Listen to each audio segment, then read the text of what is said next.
In today's video, we're going to be taking a look at key earnings reports that are coming out on Thursday. Before the bell, we've got Pfizer, MasterCard, Merck, Altria, and Southwest Airlines. After the bell, we're going to take a look at tech giants, Apple, Amazon, and Intel. We'll also take a look in at U.S. Steel and Canadian gold miner, Yamana. Let's jump right into it here. First and foremost, we have Pfizer up on the screen. Pfizer has held this key 46 level all year. The major breakout zone happened back at 41. And I'm going to back this chart up and look at it on a monthly time frame. This breakout that we've got in at 46 also happens to be the highs from the dot-com era in Pfizer. So we traded up at all-time highs here over the last year or so. We have a series of lower highs that have been put in here over the last 6 months, as you guys can see. And we held that bottom zone. The key is again going to be to make a higher high, like we've been talking about in all these videos, a move over 55. Really, a big move over 56 would be very productive for this particular chart. Next up, we'll take a look in at MasterCard. MasterCard, I'm going to back this up just a little bit here as well. We can see the really importance of that 300 to 280 zone, right? So we've got the that push from 2020. Held as a low for 2021 both times, and it has held both times here this year. Again, a series of lower highs. We need to make a higher high. On that chart, it's going to be 370, and on the upside, it needs to hold that 310 support zone on the downside. Merck has done very well this year, right? And one of the rare stocks that is up big year to date. Okay, we opened this year up around that 76 and 91, so about 20% on the year. The big level in on the 6-month chart or so is really that 83 level. That's where we got that breakout back in April, and that is where we held on this back test. The major level here of the last couple of years for that all-time high is that 90-91 zone, and that's right where we are at the moment, right? So we're basically going into earnings right into this resistance zone. That resistance zone goes all the way up to that 95. And on the support side, we have that 83, 84 area, and short-term support in at 89. So real short-term level, you're watching 89, kind of that 92. Big levels over above 96 or below that 82. Altria had a strong year until we saw some legislative potential changes in the tobacco industry, I think specifically with the vape company Juul, which Altria owned a piece of.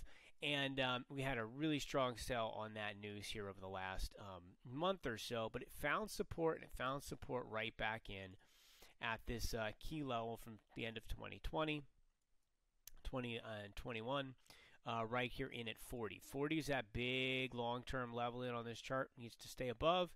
A breakout really happens in above that 56. This is a multi-year still potential bottom. Where we have kind of that long-term cup going all the way back to 2018. I backed this chart up. Altria has kind of been in that downtrend here for a number of years, started to kind of turn the corner and fell apart right at that key 57 level. And that level, again, is important going all the way back to 2014, 2019, and again here in 2020. So really, really important to hold that 40 zone. And really, before we can start to declare bulls having any sort of victory, we've got to get back up over that 57 zone in there on the Altria chart. Next up, we'll take a look at Southwest Airlines. Let me zoom in here on a shorter time frame. So the 2020 low area back down in here, that 22-ish area of support. We were unable to go make a new high in Southwest on that push, right? Highs back at 66, topped out around 64. Has been in that straight kind of slide down.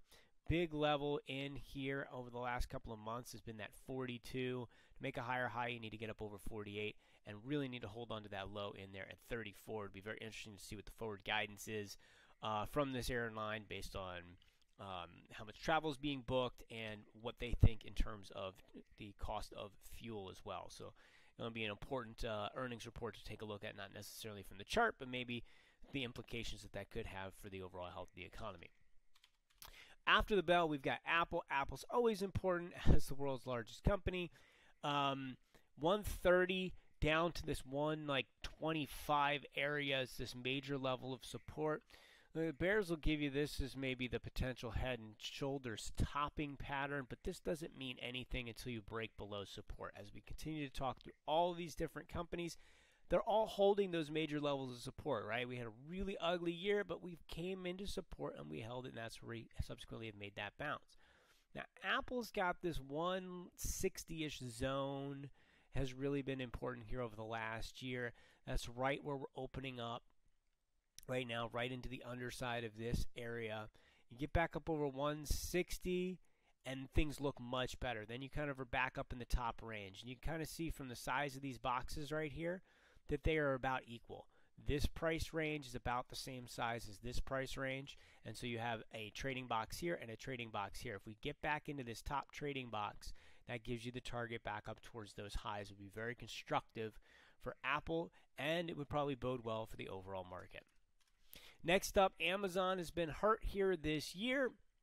Right, transportation costs really hurt them on their last earnings. And they're delivering packages to everybody's front door every day, and that takes a lot of fuel. So it'll be very interesting to see how that impacted them again this quarter. Trading in this 100 to 130 range, and you've got kind of that wedge, right? Very important to get back up over like 135 and back into the top box for the bulls to claim any sort of victory. And the bears, if they can drive this underneath 100, that would be a huge move. The next level of support really comes down to around that 85 level. So we're going to pay very close attention. It's going to happen. Earnings are going to happen, and it's going to basically be somewhere near that middle of that range. Again, a move back up over about 135 or that 100 are going to be the major levels to watch there on Amazon. Intel, chips have been under pressure here this year. Intel's back to where it was in 2017, right? If we go and we take a look at something like NVIDIA, right? 2017 on this chart for NVIDIA is way back down here. There is a difference in terms of how AMD and NVIDIA has performed versus Intel here over the last few years. Intel has kind of given back the majority of the last few years all the way back to 2017 levels. Now, this is a major level in on this chart, and it's really, really important for the entire space to see what Intel does. There's still an absolute, bellwether in the space. This 35 level, very important to hold in on the support side. And really, again, going back, we can see that breakout in 2017 happened right around that 38 zone. Now, you can notice here at the same time, the upper area of support, once we got above this level, it spent the majority of the last 5 years trading above this 44 level, right?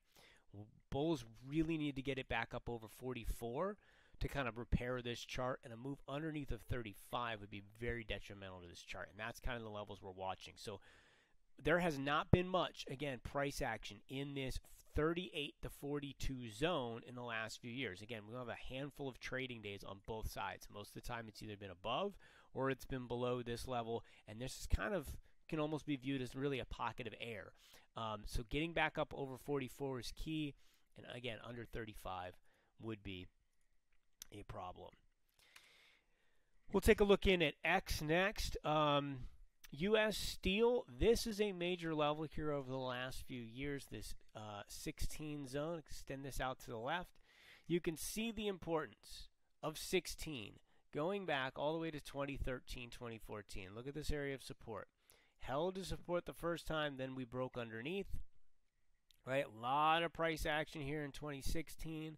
Big move under it in 2019, and then we get our break above it in 2020, held for the lows in 2021, and held again here. The push that we had up earlier this year ran right up into the resistance zone that we've got back up from 15 to 18 on the high side. This is a major level in for U.S. Steel. A move back up over 22 could kind of give you that potential run back up to 26. Really, for the bulls to feel good about this chart again, we need to get back up over 30, and that's a pretty large move from 16 to 30. It's almost 100%, right? But this, as we know, is a volatile name in the steel space. High beta, makes some big moves, but it is important to see the guidance that we have here out of U.S. Steel because we've given back in a very short period of time. This huge push that we had came all the way back down to this major level of support. Guidance is going to be key. Seeing where their orders and what their bookings look like through the end of the year could be very helpful in terms of, again, a gauge of the health of the overall economy.